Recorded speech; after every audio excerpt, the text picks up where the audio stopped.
Hello beautiful people, welcome to Lucknow locals. काफ़ी लोगों को डाउट रहता है कि रोटी तवा कौन सा लें और डोसा तवा कौन सा लें। तो आज मैं आपको बता दूंगा, इस वीडियो में कंप्लीट आपको गाइडेंस दे देंगे, साथ ही साथ बता देंगे कि किस तरीके से इसको यूज़ किया जाता है, कैसे इसको परचेज करें, कैसे डिफ्रेंशिएट करें दोनों के बीच में कि कौन सा रोटी तवा होना चाहिए, कौन सा डोसा तवा होना चाहिए। और साथ ही साथ जो फ्यूचरा की रेंज आती है, जो हॉकिंग्स का फ्यूचरा की रेंज आती है, उसमें दो तरीके के कुकवेयर्स आते हैं। एक आता है हार्ड एनोडाइज और एक आता है नॉन स्टिक। तो इसके बारे में भी थोड़ा सा डिटेल में बात करेंगे, क्योंकि काफ़ी लोग क्या करते हैं, उनको नॉन स्टिक लेना होता है, हार्ड एनोडाइज ले लेते हैं, हार्ड एनोडाइज लेना होता है तो नॉन स्टिक ले लेते हैं। तो ऐसी गलती आगे इन फ्यूचर आप ना करें। और साथ ही साथ अपने यूटेंसिल को जितने बेहतर तरीके से आप पहचानेंगे, उतना ही अच्छी तरीके से उसको यूज़ कर पाएंगे। तो अगर आप चाहते हैं इस पूरी तरीके से एक अच्छी डिटेल नॉलेज रखना, तो इस वीडियो को लास्ट तक देखिएगा, जिससे आपको पूरी तरीके से डिटेल में पता लग जाएगा कि हार्ड एनोडाइज या रोटी तवा, पराठा तवा जो होता है वो क्या कौन सा होता है, कैसे यूज़ करना चाहिए। और साथ ही साथ आपका नॉनस्टिक तवा कौन सा होता है, कैसा होता है, उसके बारे में भी डिटेल बताएंगे। तो चलिए टाइम ना वेस्ट करते हुए इस वीडियो को स्टार्ट करते हैं। सबसे पहले बात कर लेते हैं यहाँ पे दोनों मटेरियल्स की। तो अगर आपको देखना है कि कौन सा हार्ड एनोडाइज है, कौन सा नॉन स्टिक है, तो दोनों की सरफेस आप इजीली देख सकते हैं। अगर हार्ड एनोडाइज होगा तो उसकी सरफेस जो होगी ऊपर से चमकीली सी होगी, ग्लॉसी फिनिश सी होगी, जैसे कि ये है, और दोनों तरफ से होगी। तो इस चीज़ का ध्यान दीजिएगा कि ये वाला जैसे मटेरियल जो होता है फ्यूचरा का, जो ऊपर की तरफ से ग्लॉसी फिनिश होता है, चमकदार होता है, ये आपका होता है हार्ड एनोडाइज। और ज़्यादातर इसमें आपको इस टाइप का हैंडल मिलेगा जो कि स्टे कूल होता है, ठंडा रहता है, और साथ ही साथ ये जल्दी ख़राब या टूटता नहीं है। दूसरी चीज़ है, और रिपिट की भी बात कर लेते हैं, तो यहाँ पे रिपिट भी अच्छे खासे आपको 4 रिपिट्स मिलते हैं, जो कि बहुत ही बेहतर तरीके से फिक्स होते हैं, कभी ढीले नहीं होंगे। और अगर हम बात करते हैं फ्यूचरा के इस तवे की, तो ये IRT 26 तवा होता है, जो कि फ्यूचरा का gas, induction, heater, ceramic, even ये आप अब्रॉड भी ले जा सकते हैं, इतना बेहतरीन तवा है। और साथ ही साथ अगर इसकी ये थिकनेस की बात करते हैं, तो यहाँ पे देखिए ये मेंशन करके भी देते हैं, एक्स्ट्रा थिक होता है 4.88 mm। मतलब जनरली ये होता है 3.5 mm के आसपास होता है, बट ये एक्स्ट्रा थिक तवा है, जिसकी वजह से रोटी, चिल्ला, पराठा इसमें आपका जलेगा नहीं। तो इस चीज़ का ध्यान दीजिएगा। और ये इंडक्शन बेस भी होता है।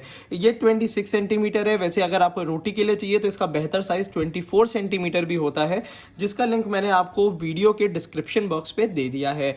और दूसरी बात कर लेते हैं यहाँ पे कि इसका जो फ्यूचरा का नॉनस्टिक तवा होता है वो इतना फेमस क्यों है, काफ़ी लोग इसको पसंद करते हैं, उसका कारण क्या है, और बाकी कंपनियों से बेहतर मानते हैं। तो इतने सारे जो सवाल थे उनका मैं जवाब यहाँ पे दे देता हूँ। पहली चीज़ तो फ्यूचरा का जो नॉनस्टिक होता है, ये आपको देखिए वो ये मेंशन भी करके देते हैं, made with a unique patented process. मतलब ये समझिए कि ये इतनी हाई क्वालिटी का नॉनस्टिक होता है, जो कि पेटेंटेड प्रोसेस के थ्रू इसको नॉनस्टिक किया जाता है। उसका तरीका मैं बता रहा हूँ कि जैसे आपने जितने भी आपने ये नॉनस्टिक तवे देखे होंगे, वो नॉर्मल एल्यूमिनियम के ऊपर नॉनस्टिक कोटिंग होती है, बट जो फ्यूचरा का नॉनस्टिक होता है उसको पहले हार्ड एनोडाइज कर देते हैं।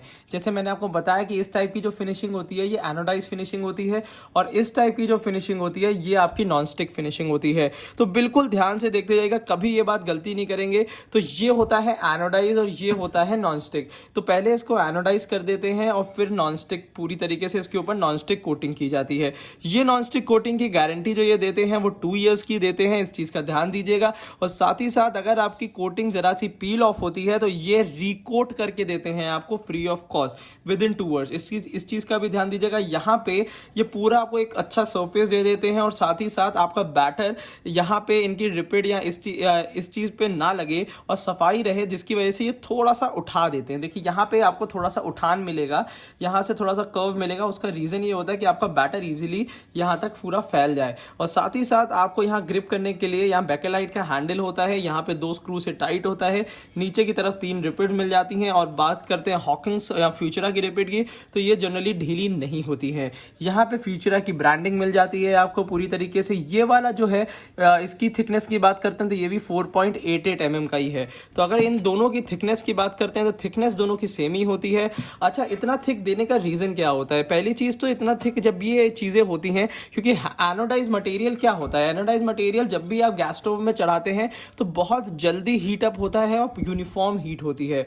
अब अच्छा एक चीज़ और मैं बता देता हूँ, एक गलती जो हम और आप सब करने लगते हैं कि इसको प्री हीट करते टाइम पे कैसे करना है। मैं प्री हीट का मतलब होता है कि ऑब्वियस ही बात है, कोई भी बर्तन आप चढ़ा रहे हैं गैस स्टोव पे, इंडक्शन पे, तो उसको कितना हीट करें कि वो रेडी हो जाए कुकिंग के लिए। तो जो हॉकिंग्स कहता है वो तो कहता है कि अगर 28 या 30 सेंटीमीटर का तवा है वो आप 6 मिनट तक प्री हीट कर सकते हैं लो फ्लेम पे। बट मैं आपको रिकमेंड करूंगा कि 3 से 4 मिनट में भी अच्छा खासा प्री हीट हो जाता है। और इस चीज़ का ध्यान रखिए, प्री हीट के बाद इस तवे को खाली ना चढ़ा रहने दीजिएगा। जब भी आपका मटेरियल रेडी हो तभी इस तवे को चढ़ाइए। विद इन 2 और 3 मिनट्स ये अच्छा खासा हीट हो जाता है और फिर आप इसमें ईजिली इसमें बैटर स्प्रेड करके अपना डोसा या और भी कोई चीज़ आपको बनानी है तो आप उसमें बना सकते हैं।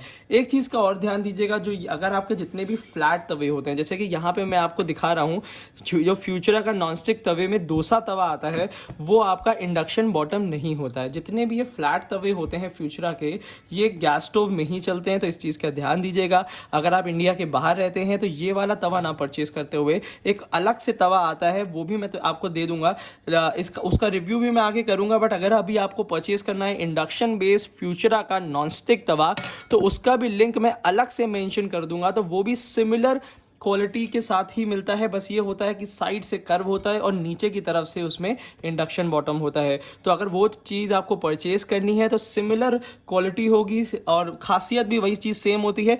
बस ये है कि आपको परचेज करने के लिए आसान हो जाए, क्योंकि ये चीज़ बतानी ज़रूरी थी कि फ्यूचरा का जो ये तवे होते हैं ये आपके सिर्फ गैस स्टोव में चलते हैं।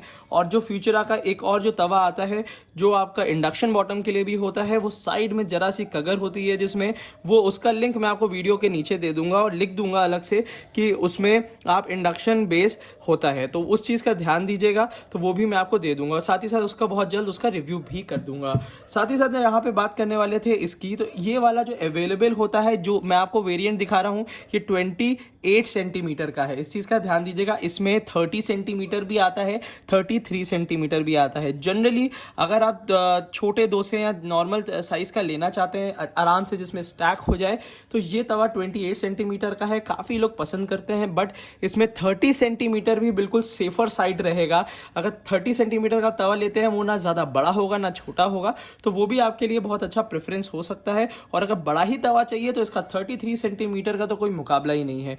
और अगर इन तीनों ही मतलब 28, 30 और 33 का अगर आपको रिव्यू देखना है तो ऊपर आई बटन पे ये वीडियो आ रही है, तो उस पर आप देख लीजिएगा। मैंने तीनों का डिटेल रिव्यू कर रखा है, तो आपको साइज का भी अंदाजा हो जाएगा, प्राइस का भी अंदाजा हो जाएगा। और प्राइसिंग के लिए देखिए, प्राइसिंग क्या होती है, थोड़ी सी ऊपर नीचे होती रहती है, तो लिंक में जाके जरूर देख लिया करिए कि आज की तारीख में क्या प्राइसिंग हो रही है। हालांकि एक अपडेट मैं आपको पहले भी दे चुका हूं कि हॉकिंग्स या फ्यूचरा ने अपने थोड़े थोड़े दाम को इंक्रीज कर दिया है, तो अभी बहुत ही अच्छा टाइम है इस टाइप के यूटेंसिल्स परचेज करने का। इसीलिए मैं थोड़ा सा आप लोग को फोकस करता हूं कि इस टाइम पे आप अपना पैसा बचा सकते हैं।